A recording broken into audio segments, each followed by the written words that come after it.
জ্বলবে, আরো ফ্ল্যাশ জ্বলবে। আরো দেখি কার কার কাছে মোবাইল আছে, আরো ভালো লাগে। সবার কাছে ফোন আছে, সবার কাছে আছে, কেউ কীর্তনই করবে না।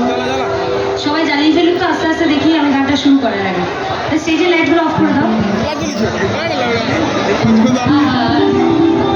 আরো চলুক না, এত মানুষ আছে, সবার কাছে ফোন আছে।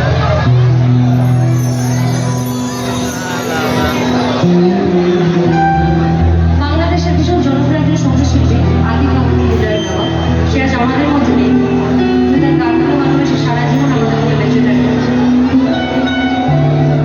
প্রিয় মানুষটা ছেড়ে চলে গেলে তার মনের মধ্যে কি হয় সেটা একমাত্র নিজেই বুঝতে পারে, সেই কষ্টটা একমাত্র নিজেই বুঝতে পারে। তো দিন শেষে রাতে গিয়ে তার কথাগুলো ভীষণভাবে মনে পড়ে, কষ্ট হয়। কোনো বন্ধুকে বললে সে বলে চল ঘুরে আসি, কোথাও পার্টি করে আসি, সব ভুলে যাবে, কিন্তু আলটিমেটলি হয় না। দিন শেষে সেই কষ্টগুলো নিজের মধ্যেই